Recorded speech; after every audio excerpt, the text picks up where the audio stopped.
What's going on, YouTubes? Welcome back to the channel. It is Monday, back at it again after an aggressive weekend. A lot going on. My sister got married. It was about 30 to 36 hours of me just drinking beers. So here I am. I'm 7 pounds heavier than the last video you saw me in. Just all water weight and nasty foods and cake and you know, the whole thing. I tend to go all out when I go all out. So, in the celebration of marriage, right? Right. So, the moral of today's video is the face pull. My shoulder's feeling better.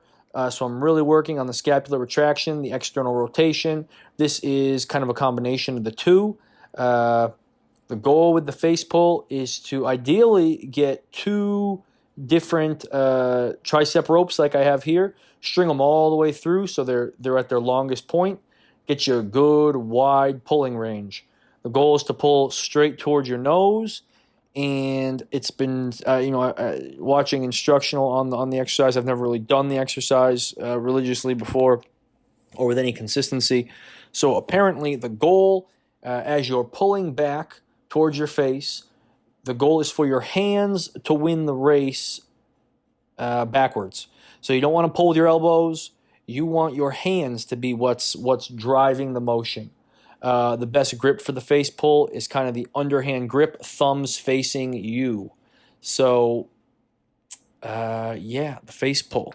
Getting into it again, working the rear delts. I've incorporated the face pull in kind of that dumbbell awkward high elbow, almost like a lawnmower starting pull. Supinated, meaning palms up. I show it a little bit later in the video here. But between the two of those, I have noticed I've been getting some good pumps in the rear delts, and that's kind of an indicator that you're using things correctly, that you're doing it right. So once you learn how to control the muscle, you can learn how to strengthen the muscle, you can learn how to grow the muscle. So that's kind of the name of the game, but it all starts with getting blood flow into the area and that mind-muscle connection, learning how to use the muscle. If you're not contracting and activating and kind of pushing the muscle correctly, you're never going to be able to grow the muscle. So, at least not intentionally.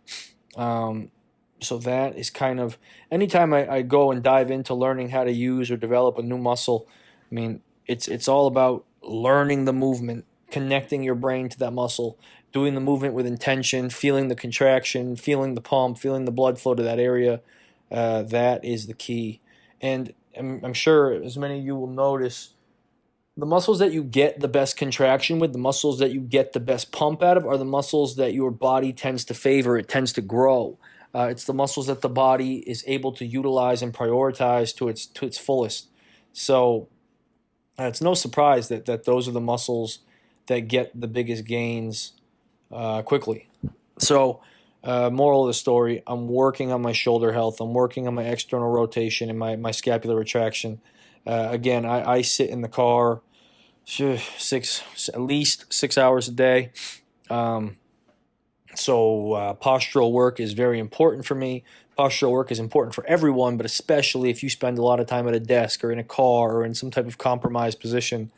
The human body was meant to walk and climb. It wasn't meant to sit. Sitting is a relatively new thing in the realm of the world.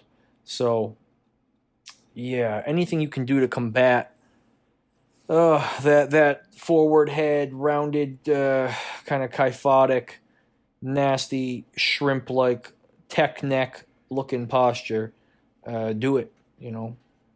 It's gravity's working on destroying your posture all day long. So any chance you have to fight back, you have to do it. At the end of the day, I mean, I think gravity and time always win. But as human beings, our only goal is to fight back. That's all we can do. Fight back against time. Fight back against kind of the degradation of the body. That's all we have, people. So use it and fight. Let's see. Oh, I got into some standing single arm presses. I was thinking about these all weekend. Just trying new stuff. I can't do any lateral raises. I hate it. I can't get a good solid lateral raise pump. I'm kind of bored with the strict press with the barbell, so I'm working in different variations of dumbbell press. This standing single arm, I like it. It's a good core exercise as well because your body wants to fall over, so you're contracting one side, pushing with the other arm. It's awesome. I worked up, I think this sets at 12, 13 or so, uh, decreasing as the weight went up. I did a set with 30, set with 40, and I think I hit like a set of 6 or 7 with the 50s. But it was good, solid. Shoulders love blood flow, so the more blood you can force into them, the better.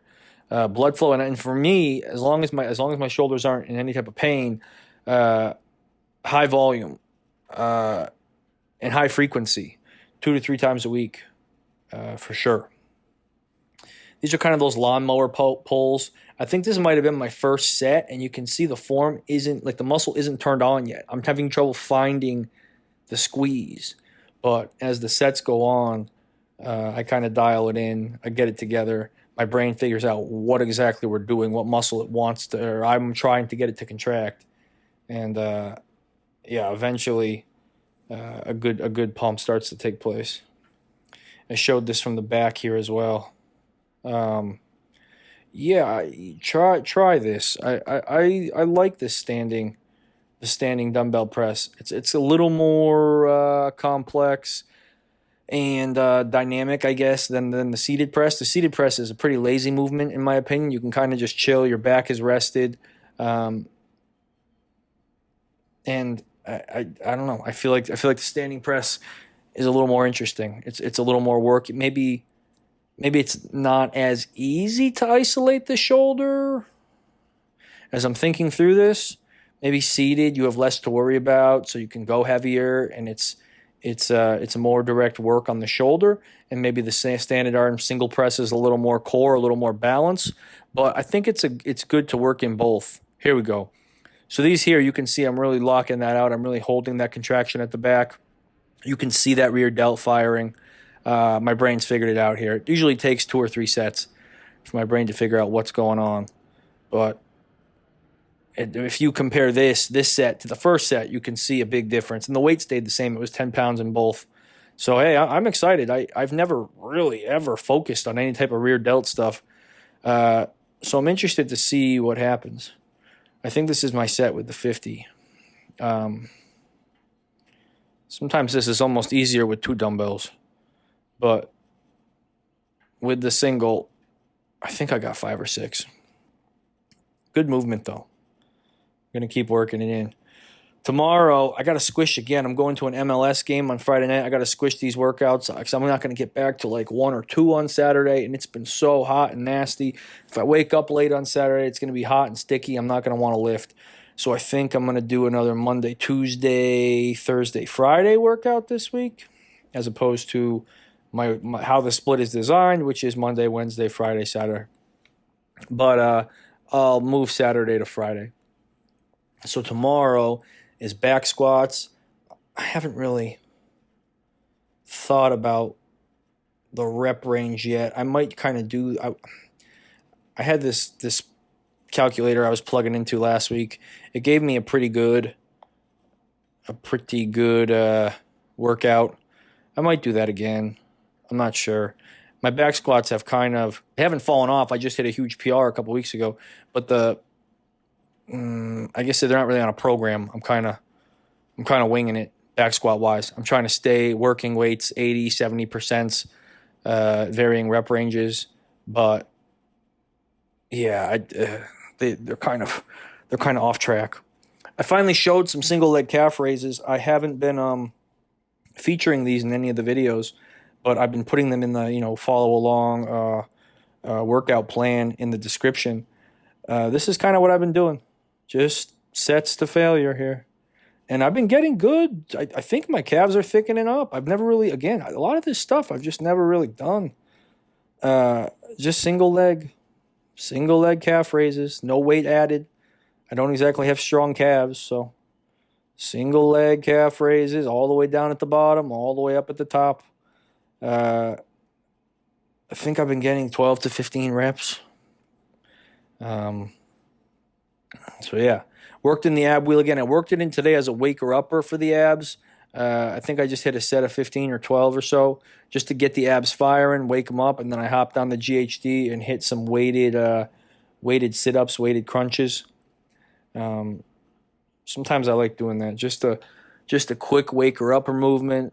That way you already have the blood flow, you already have that mind muscle connection before you go and move on to a higher weighted specific exercise.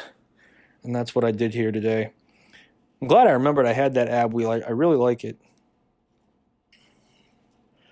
So yeah, back at it, guys. Like I said, 7 pounds heavier. I think I was 187 point whatever last point like 2 or 3 last week, and this morning I was like 194 and a half. So yep, packing on some water from guzzling beverages over the weekend, but it's okay. Get back on track here.